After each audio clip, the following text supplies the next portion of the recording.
ఏమి ఇద్దరు senior actors అండి, వెల్ డిసిప్లైన్, వాళ్ళ దగ్గర నేర్చుకోవాల్సిన డిసిప్లైన్ ప్లస్ ఫోకస్ చేయటం చేసే వృత్తి పట్ల రెండు ఈక్వల్ కామన్ పాయింట్స్ ఉంటాయి.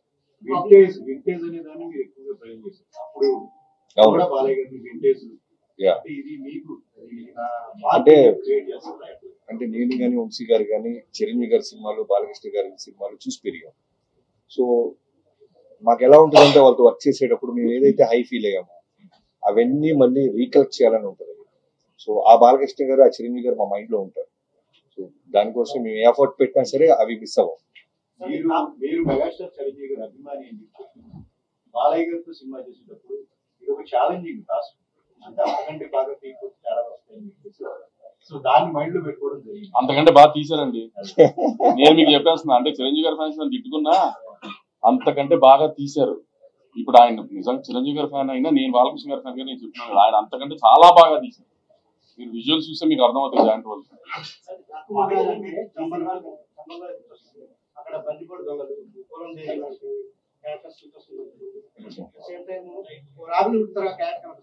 ఈ సినిమా కోసం మీరు ఆయన తీసుకున్నారా లేదంటే మాకదేనండి కంప్లీట్ గా మేము రాసుకున్న క్యారెక్టర్, మేము రాసుకున్న వరల్డ్ అదంతా లేదు. బాలకృష్ణ గారు దాని తర్వాత దీన్ని ఫాలో అవ్వాలి. మిగతా డాకు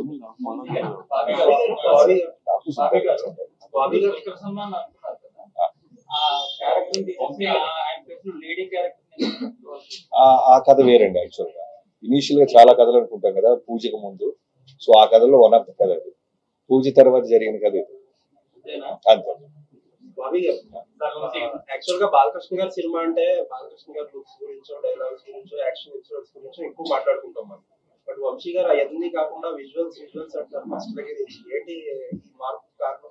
అంటే అదే మేము స్టార్ట్ చేసే ముందు నేను వంశీ గారు క్లియర్ గా చాలా మేము అనుకున్న మోటివేషన్ ఏంటంటే, ఇంటెన్షన్ ఏంటంటే, బాలకృష్ణ గారి సినిమాలు డైలాగ్స్ కోసం వస్తారు, యాక్షన్ ఎపిసోడ్స్, వన్ లైనర్స్ ఉంటాయి.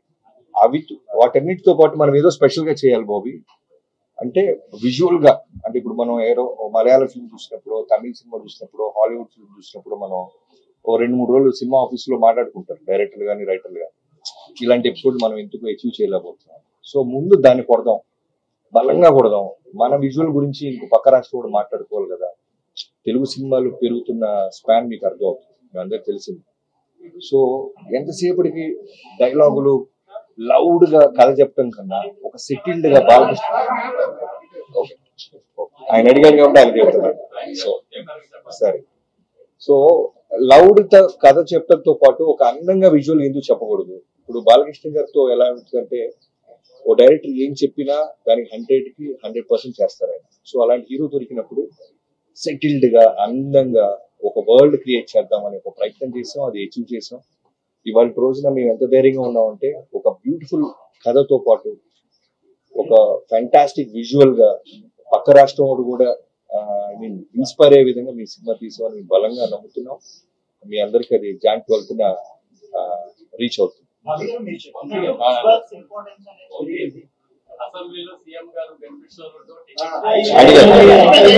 అడిగారు మీరు ఫోన్ తీసుకుంటున్నప్పుడు అడిగారు.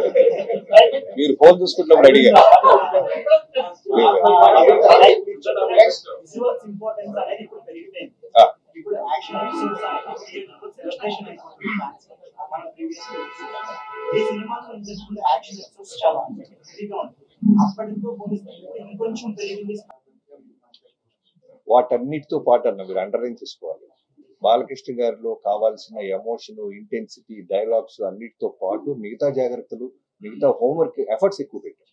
అంటే ఈ క్యారెక్టరైజేషన్ చేయడానికి సినిమాలు బాలకృష్ణ గారి కెరీర్ లో వచ్చిన బాలకృష్ణ గారి కెరీర్ లో ఒక సమస్య సినిమాలన్నీ పట్ల గుర్తొచ్చు. వాటిని క్రాస్ చేసిన ప్రాజెక్ట్ డాకుమారానికి value by any stretch of life, కథ పరంగా, టేకింగ్ పరంగా, treatment all that is your conception. మీరు దీంట్లో ఏ రేంజ్ లో దీన్ని మీరు ఆడియన్స్ బాలయ్య గారి ఫ్యాన్స్ చెప్తే ఇది ఇలా పడుతుందని ఇందాక చెప్తున్నారు. మీరు చెప్పిన 4 సినిమాల కంటే బెటర్ సినిమా. ఆయన ఆగిపోయారు. మీరు సినిమా నేను చూసుకున్నా కదా, గట్స్ ఏంటి నాకు తెలుసు కదా. ఇంటర్వెల్ లోనే మీరు ఫోన్ చేసి వంశీ అఖండ కంటే బాగుందనో లేకపోతే లెజెండ్ కంటే బాగుందనో మీరు నాకు చెప్తారు చూడండి. ఇంటర్వెల్ లోనే ఫోన్ చేసి చెప్పేస్తారు, సినిమా ఏదాకా వెయిట్ చేయరు మీరు, అంత బాగుంది సినిమా.